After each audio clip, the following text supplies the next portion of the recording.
To President DeGioia, thank you so much for the gracious introduction, and thanks for bringing your family, including JT. Appreciate you. We're going to invite him over to hang out with the girls. He's a pretty good-looking young man.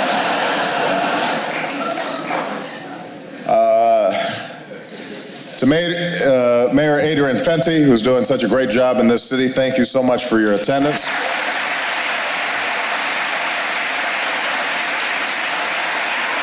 To Representative Donna Edwards, who is here and represents Maryland's 4th District, thank you. To Georgetown University students, it is great to see you. Thank you.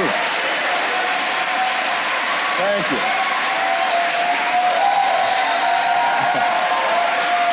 Yes. Well, it is good to be back. I appeared in this room during the campaign and had a wonderful reception then, and it's wonderful to be back and be with all of you. We're going to talk about the economy today, and I was telling President DeGioia this may be a slightly longer speech than I usually give, but it's a slightly bigger topic, and that is how we are going to deal with so many of our economic challenges. You know, it's been 12 weeks now since my administration began. And I think that even our critics would agree that, at the very least, we've been busy. In just under 3 months, we've responded to an extraordinary set of economic challenges with extraordinary action. Action that's been unprecedented, both in terms of its scale and its speed. And I know that some have accused us of taking on too much at once. Others believe we haven't done enough. And many Americans are simply wondering how all of our different programs and policies fit together in a single overarching strategy that will move this economy from recession to recovery and ultimately to prosperity. So today, I want to step back for a moment and explain our strategy as clearly as I can. This is going to be prose and not poetry. I want to talk about what we've done, why we've done it, and what we have left to do. I want to update you on the progress we've made, but I also want to be honest about the pitfalls that may still lie ahead. Most of all, I want every American to know that each action we take and each policy we pursue is driven by a larger vision of America's future. A future where sustained economic growth creates good jobs and rising incomes.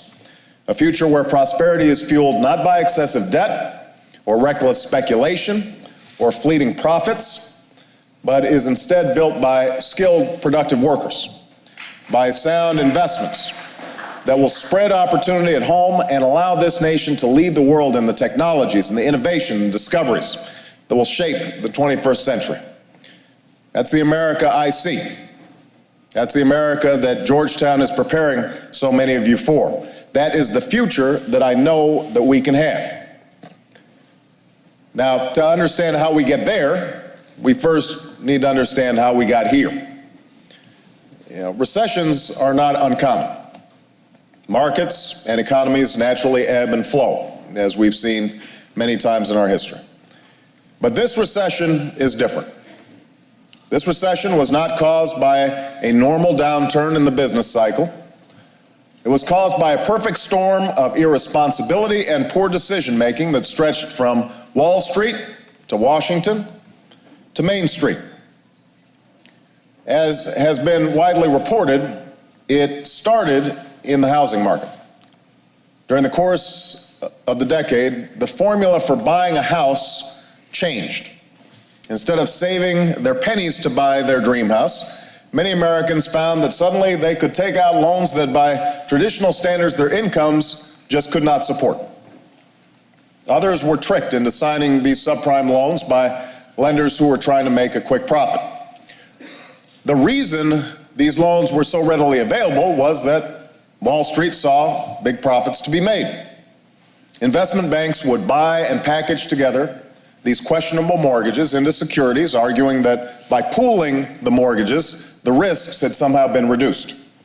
and credit agencies that are supposed to help investors determine the soundness of various investments stamped the securities with their safest rating when they should have been labeled buyer beware.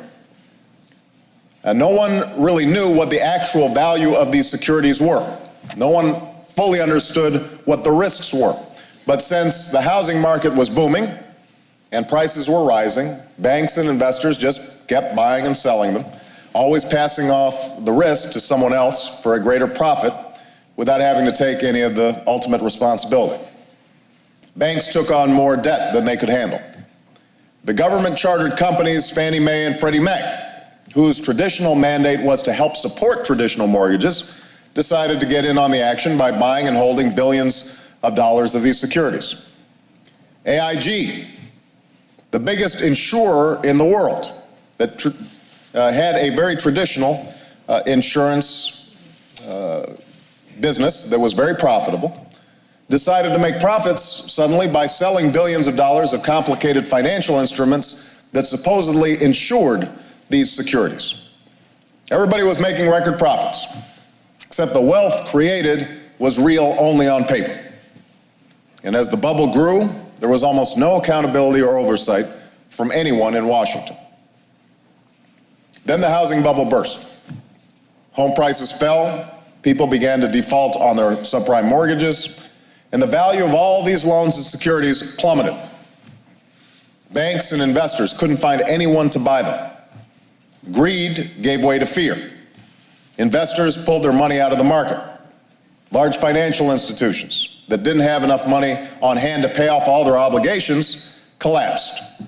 Other banks held on tight to their money and simply stopped lending. Now, this is when the crisis spread from Wall Street to Main Street. After all, the ability to get a loan is how you finance the purchase of everything from a home to a car to, as you all know very well, a college education. It's how stores stock their shelves, and farms buy equipment, and businesses make payroll. So when banks stopped lending money, businesses started laying off workers. When laid off workers had less money to spend, businesses were forced to lay off even more workers. When people couldn't get a car loan, a bad situation at the auto companies became even worse. When people couldn't get home loans, the crisis in the housing market only deepened. Because the infected securities were being traded worldwide and other nations also had weak regulations, this recession soon became global. And when other nations can't afford to buy our goods, it slows our economy even further. So this is the situation, the downward spiral that we confronted on the day that we took office. So our most urgent task has been to clear away the wreckage, repair the immediate damage to the economy, and do everything we can to prevent a larger collapse. And since the problems we face are all working off each other to feed a vicious economic downturn, we've had no choice but to attack all fronts of our economic crisis simultaneously. Now, the first step was to fight a severe shortage of demand in the economy. So the Federal Reserve did this by dramatically lowering interest rates last year in order to boost investment. My administration in Congress boosted demand by passing the largest recovery plan in our nation's history. It's a plan that's already in the process of saving or creating 3.5 million jobs over the next 2 years. It's putting money directly into people's pockets with a tax cut for 95% of working families. It's now showing up in paychecks across America. And to cushion the blow of this recession, we also provided extended unemployment benefits and continued health care coverage to Americans who've lost their jobs through no fault of their own. Now, you will recall that some argued this recovery plan is a case of irresponsible government spending, that it's somehow to blame for our long-term deficit projections, and that the federal government should be cutting instead of increasing spending right now. So I want to tackle this argument head on. To begin with, economists on both the left and the right agree that the last thing a government should do in the middle of a recession is to cut back on spending.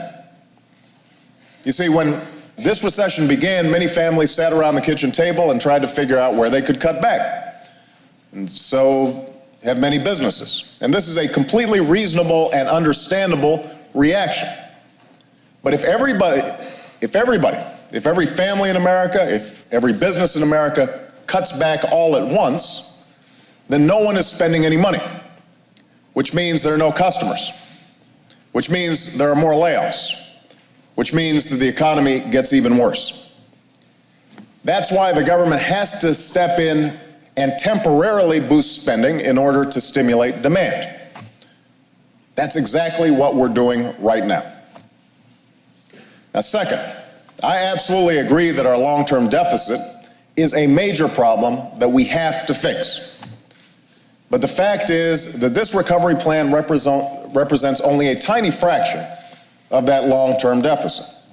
As I'll discuss in a moment, the key to dealing with our long-term deficit and our national debt is to get a handle on out-of-control healthcare costs, not to stand idly by as the economy goes into freefall.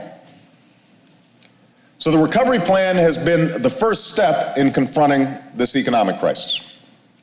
The second step has been to heal our financial system so that credit is once again flowing to the businesses and families who rely on it.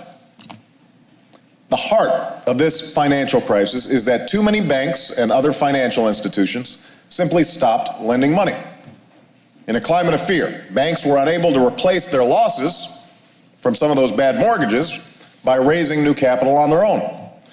And they were unwilling to lend the money they did have because they were afraid that no one would pay it back. It's for this reason that the last administration used what they called the Troubled Asset Relief Program, or TARP, to provide these banks with temporary financial assistance in order to get them lending again. Now, I understand that TARP's not popular, and I have to say that I don't agree with some of the ways the TARP program was managed. But I do agree with the broader rationale that we must provide banks with the capital and the confidence necessary to start lending again.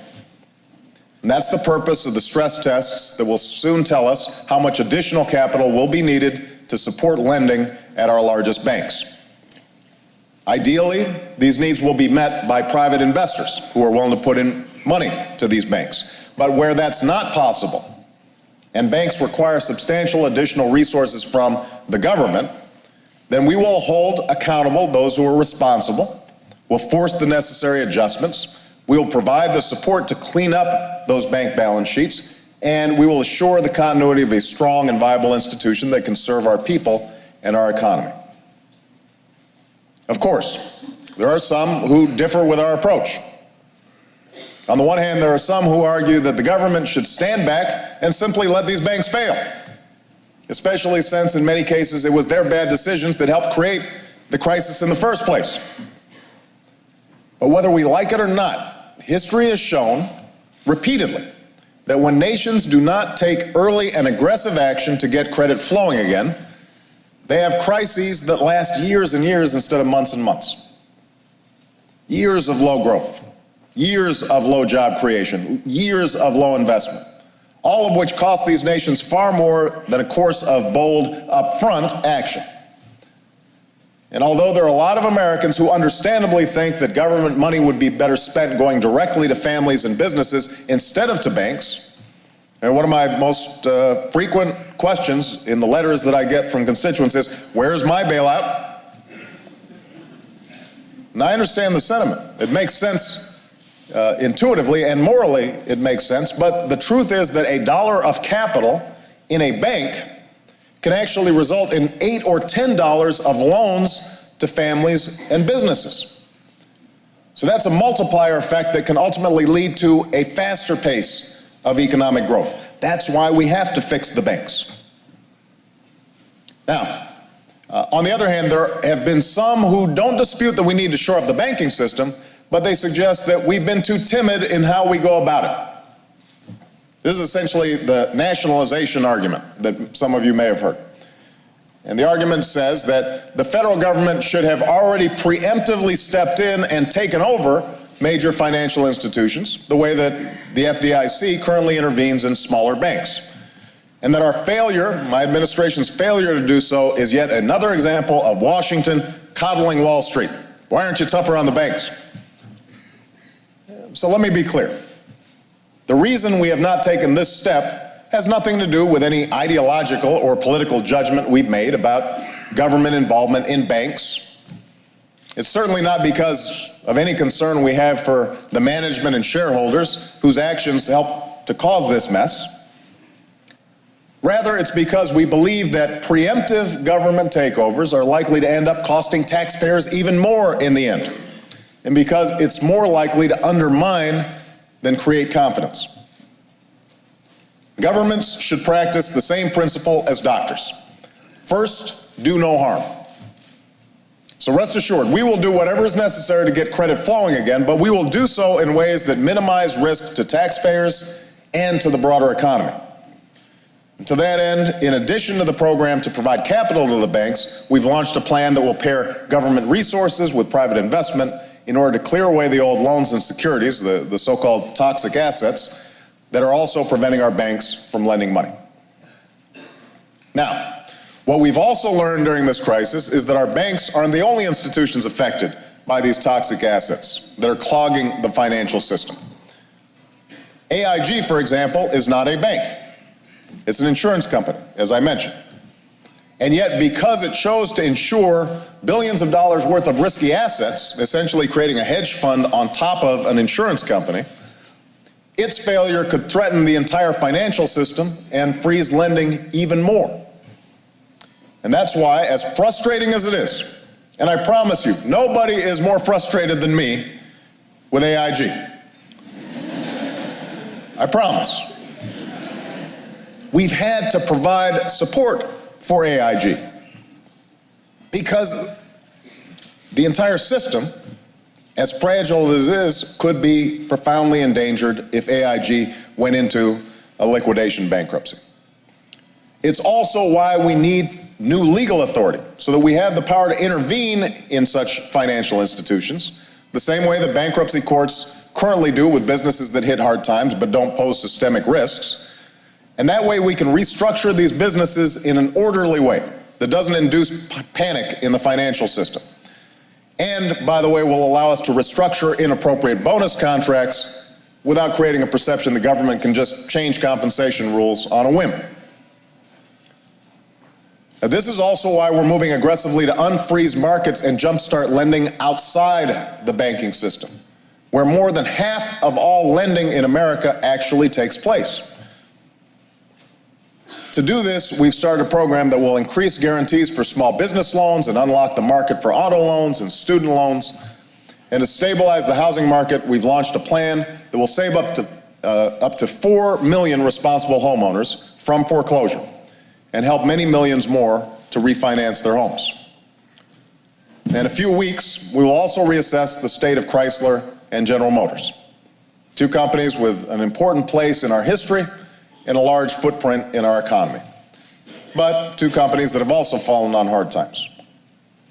Late last year, the companies were given transitional loans by the previous administration to tide them over as they worked to develop viable business plans.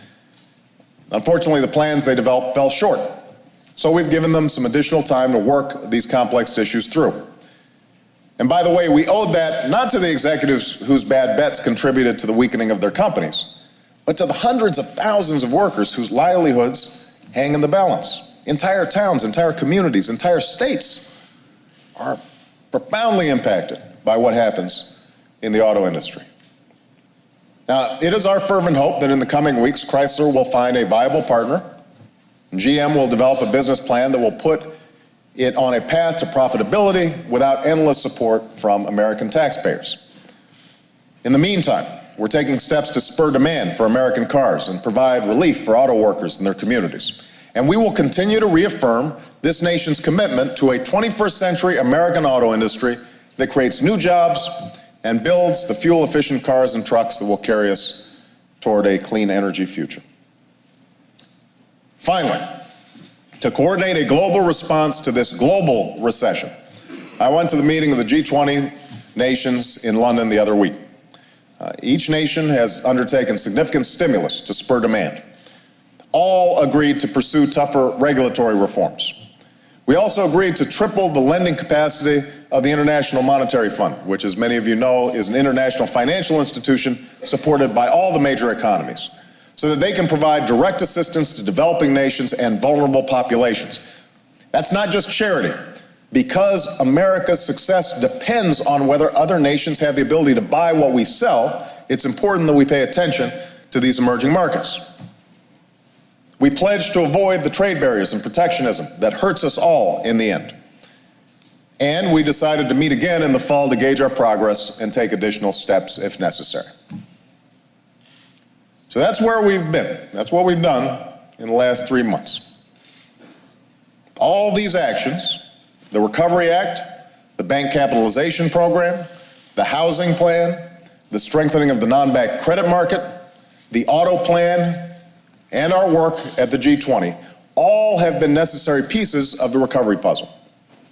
They've been designed to increase aggregate demand, to get credit flowing again to families and businesses, and to help families and businesses ride out the storm. And taken together, these actions are starting to generate signs of economic progress. Because of our recovery plan, schools and police departments have canceled planned layoffs. Clean energy companies and construction companies are rehiring workers to build everything from energy-efficient windows to new roads and highways. Our housing plans help lead to a spike in the number of homeowners who are taking advantage of historically low mortgage rates by refinancing, which is like putting a $2,000 tax cut in your pocket. Our program to support the market for auto loans and student loans has started to unfreeze this market and securitize more of this lending in the last few weeks. And small businesses are seeing a jump in loan activity for the first time in months. So this is all welcome and encouraging news. It does not mean the hard times are over. 2009 will continue to be a difficult year for America's economy, and obviously most difficult for those who've lost their jobs. The severity of this recession will cause more job loss, more foreclosures, and more pain before it ends. The market will continue to rise and fall. Credit is still not flowing nearly as easily as it should. The process for restructuring AIG and the auto companies will involve difficult and sometimes unpopular choices. We are not finished yet on that front. And all of this means that there's much more work to be done.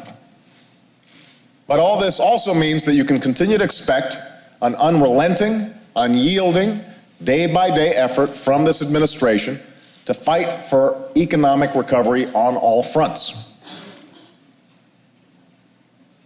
But even as we continue to clear away the wreckage and address the immediate crisis, it is my firm belief that our next task, beginning now, is to make sure such a crisis never happens again. Even as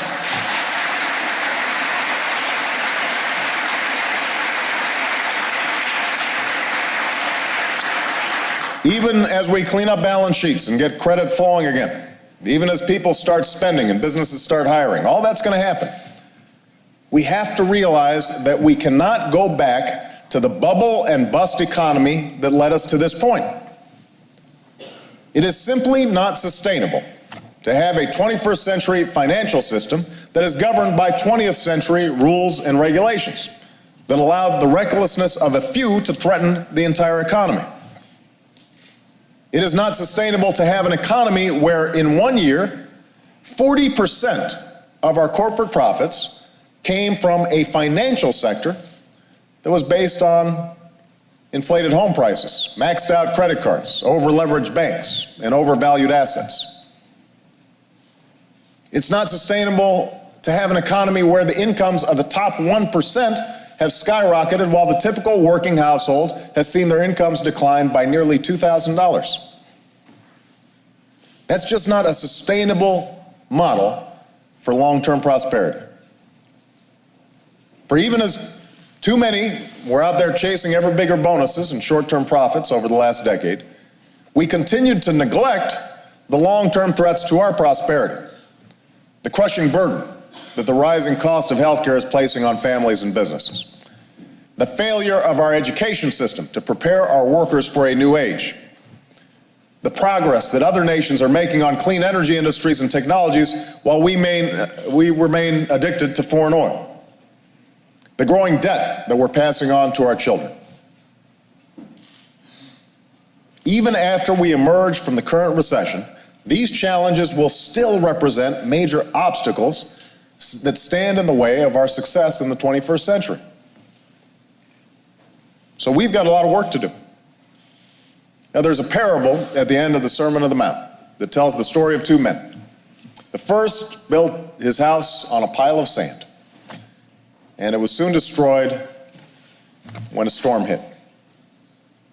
But the second is known as the wise man, for when the rain descended and the floods came and the winds blew and beat upon that house, it fell not, for it was founded upon a rock. It was founded upon a rock. We cannot rebuild this economy on the same pile of sand. We must build our house upon a rock. We must lay a new foundation for growth and prosperity. A foundation that will move us from an era of borrow and spend to one where we save and invest, where we consume less at home and send more exports abroad. It's a foundation built upon 5 pillars that will grow our economy and make this new century another American century. Number 1, new rules for Wall Street that will reward drive and innovation, not reckless risk-taking. Number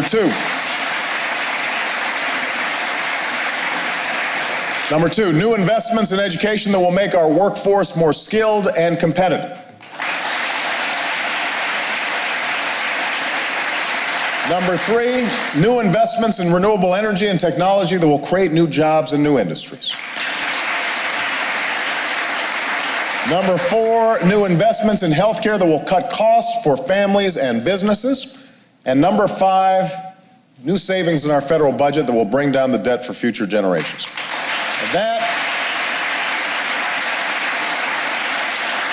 That's the new foundation we must build. That's our house built upon a rock. That must be our future. And my administration's policies are designed to achieve that future.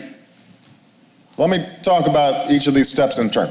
The first step we will take to build this foundation is to reform the outdated rules and regulations that allowed this crisis to happen in the first place. It is time to lay down tough new rules of the road for Wall Street to ensure that we never find ourselves here again. Just as after the Great Depression, new rules were designed for banks to avoid the kind of reckless speculation that helped to create the Depression, so we've got to make adaptations to our current set of rules. Create rules that punish shortcuts and abuse. Rules that tie someone's pay to their actual job performance. A novel concept. Rules that protect typical American families when they buy a home, get a credit card, or invest in a 401k. So we've already begun to work with Congress to shape this comprehensive new regulatory framework. And I expect a bill to arrive on my desk for my signature before the year is out. The second pillar of this new foundation is an education system that finally prepares our workers for a 21st century economy. You know, in the 20th century, the GI Bill helped send a generation to college. For decades, we led the world in educational attainment, and as a consequence, we led the world in economic growth. But in this new economy, we've come to trail the world's leaders in graduation rates, in educational achievement, in the production of scientists and engineers. That's why we have set a goal that will greatly enhance our ability to compete for the high-wage, high-tech jobs of the 21st century. By 2020, America will once again have the highest proportion of college graduates in the world. That is the goal that we have set, and we intend to meet it.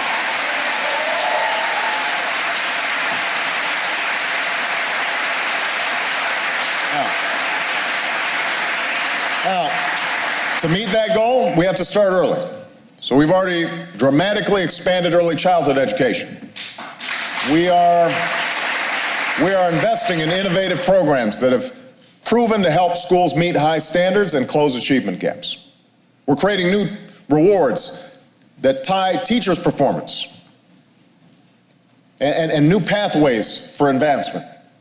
And I've asked every American to commit to at least 1 year or more of higher education or career training. And we've provided tax credits to make a college education more affordable for every single American, even those who attend Georgetown.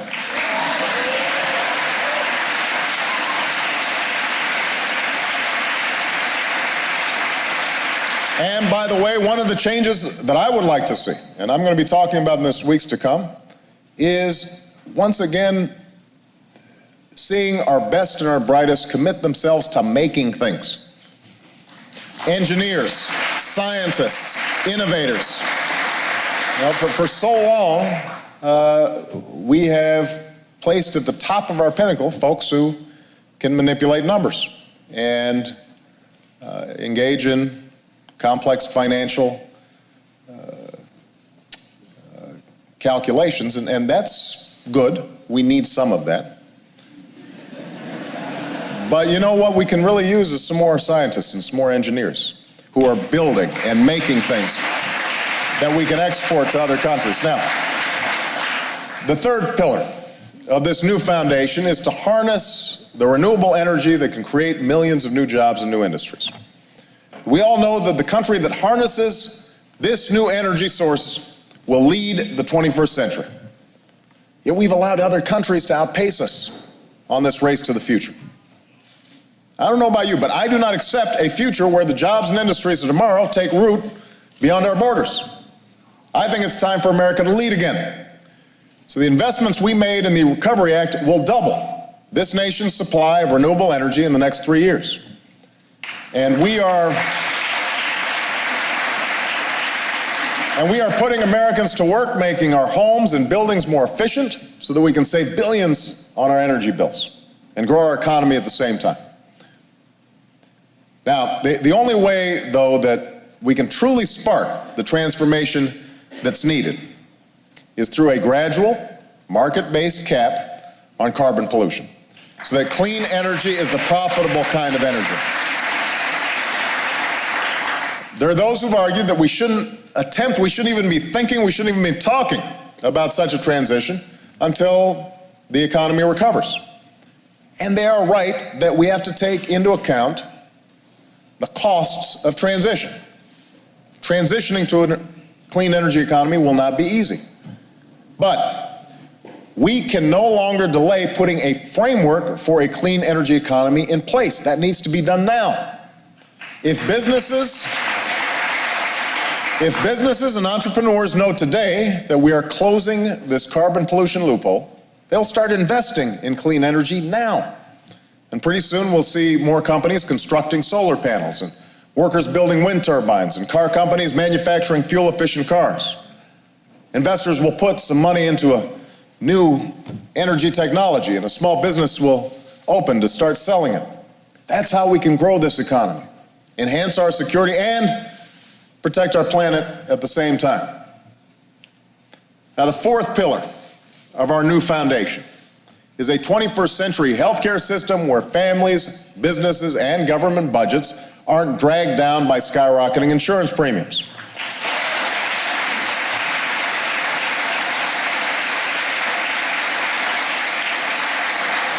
One and a half million Americans could lose their homes this year just because of a medical crisis. Major American corporations are struggling to compete with their foreign counterparts. Small businesses are closing their doors. We can't allow the cost of healthcare to continue strangling our economy. And that's why our Recovery Act will invest in electronic health records with strict privacy standards that can save money and lives and reduce medical error.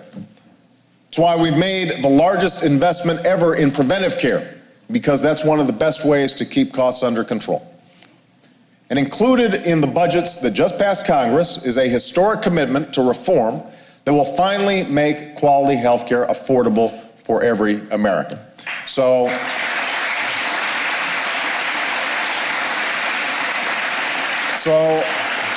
I'm looking forward in the next few months to working with both parties in Congress to make this reform a reality. We can get this done, and we have to get it done. Now, fixing our healthcare system will require resources. It's not going to be free. But in my budget, we've made a commitment to fully pay for reform without increasing the deficit. And we've identified specific savings that will make the healthcare system more efficient and reduce costs for us all. In fact, we've taken an unprecedented effort to find this kind of savings in every corner of the budget, because the final pillar in building our new foundation is restoring fiscal discipline once this economy recovers. Already, we've identified $2 trillion in deficit reductions over the next decade. We need to do more, but we've already done that. We've announced procurement reform that will greatly reduce no-bid contracts and save the government $40 billion. We need to do more, but that's an important start. Secretary Gates recently announced a courageous set of reforms that go right at the hundreds of billions of dollars in waste and cost overruns that have bloated our defense budget without making America safer. We need to do more, but that proposal by Secretary Gates is right on target. We will end education programs that don't work. We will root out waste and fraud and abuse in our Medicare program. Altogether, this budget will reduce discretionary spending for domestic programs as a share of the economy by more than 10% over the next decade, to the lowest level we've seen since we began keeping records nearly half a century ago. And as we continue to go through the federal budget, line by line, we will be announcing additional savings, secured by eliminating and consolidating programs that we don't need so that we can make room for the things that we do need. That's what we're doing now. Of course, I realize that for some, this isn't enough. I know there's a criticism out there that my administration has been spending with reckless abandon, pushing a liberal social agenda while mortgaging our children's future. You've heard the argument. Well, let me make 3 points. First, as I said earlier, the worst thing that we could do in a recession this severe is to try to cut government spending at the same time as families and businesses around the world are cutting back on their spending.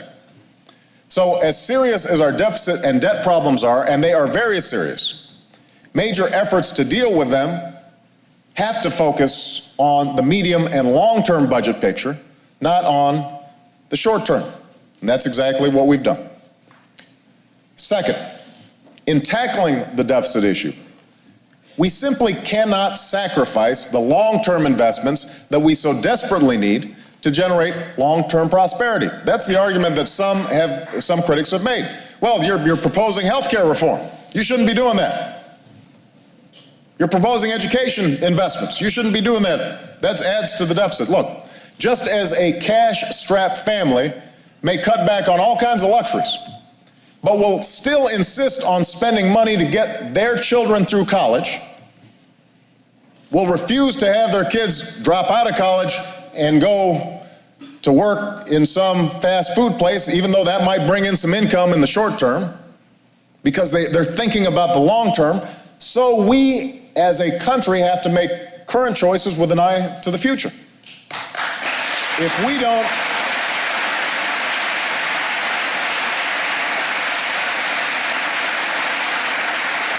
we don't invest now in renewable energy, if we don't invest now in a skilled workforce, if we don't invest now in a more affordable healthcare system, this economy simply won't grow at the pace it needs to in 2 or 5 or 10 years down the road.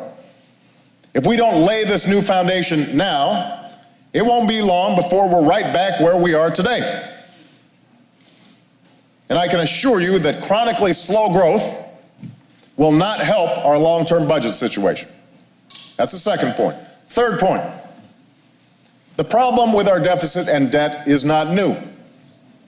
It has been building dramatically over the past 8 years, largely because big tax cuts combined with increased spending on 2 wars and the increased costs of government health care programs have pushed it ever upwards.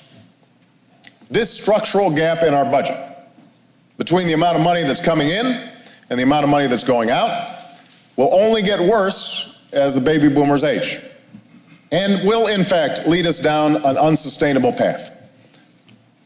But let's not kid ourselves and suggest that we can solve this problem by trimming a few earmarks or cutting the budget for the National Endowment for the Arts.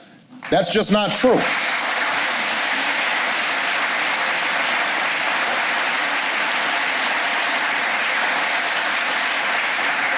Along with defense and interest on the national debt, the biggest cost drivers in our budget are entitlement programs like Medicare, Medicaid, and Social Security, all of which get more and more expensive every year. So, if we want to get serious about fiscal discipline, and I do, then we're going to not only have to trim waste out of our discretionary budget, which we've already begun, we will also have to get serious about entitlement reform. Now, nothing will be more important to this goal than passing healthcare reform that brings down costs across the system, including in Medicare and Medicaid. So make no mistake, healthcare reform is entitlement reform. That's not just my opinion. That was the conclusion of a wide range of participants at the Fiscal Responsibility Summit that we held at the White House in February. And that's one of the reasons why I firmly believe we need to get healthcare reform done this year. Now, once we tackle rising healthcare costs, we must also work to put Social Security on firmer footing. It's time for both parties to come together and find a way to keep the promise of a sound retirement for future generations. And we should restore a sense of fairness and balance to our tax code, including by shutting down corporate loopholes and ensuring that everyone pays what they owe. Now, all of these efforts will require tough choices. All these efforts will require compromise. But the difficulties can't serve as an excuse for inaction. Not anymore. Which brings me to one final point that I'd like to make today. I've talked a lot about the fundamental weaknesses in our economy that led us to this day of reckoning. But we also arrived here because of a fundamental weakness in our political system. For too long, too many in Washington put off hard decisions for some other time on some other day. There's been a tendency to spend a lot of time scoring political points instead of rolling up sleeves to solve real problems. There's also an impatience that characterizes this town, an attention span that has only grown shorter with the 24-hour news cycle, that insists on instant gratification in the form of immediate results or higher poll numbers. When a crisis hits, there's all too often a lurch from shock to trance, with everyone responding to the tempest of the moment until the furors died down, the media coverage has moved on to something else, instead of confronting the major challenges that will shape our future in a sustained and focused way. This can't be one of those times. The challenges are too great. The stakes are too high. I know how difficult it is for members of Congress in both parties to grapple with some of the big decisions we face right now. I'd love if these problems were coming at us one at a time instead of 5 or 6 at a time. That's more than most Congresses and most presidents have to deal with in a lifetime.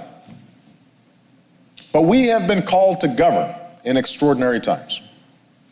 And that requires an extraordinary sense of responsibility to ourselves, to the men and women who sent us here, to the many generations whose lives will be affected for good or for ill because of what we do here. There's no doubt that times are still tough. By no means are we out of the woods just yet. But from where we stand, for the very first time, we're beginning to see glimmers of hope. And beyond that, way off in the distance, we can see a vision of an America's future that is far different than our troubled economic past. It's an America teeming with new industry and commerce, humming with new energy and discoveries that light the world once more. A place where anyone from anywhere with a good idea or the will to work can live the dream they've heard so much about. That is the house upon the rock. proud and sturdy, unwavering in the face of the greatest storms. And we will not finish it in 1 year. We will not finish it in many. But if we use this moment to lay that new foundation, if we come together and begin the hard work of rebuilding, if we persist and persevere against the disappointments and setbacks that will surely lie ahead, then I have no doubt that this House will stand and the dream of our founders will live on in our time. Thank you. God bless you. God bless the United States of America. Thank you. Thank you.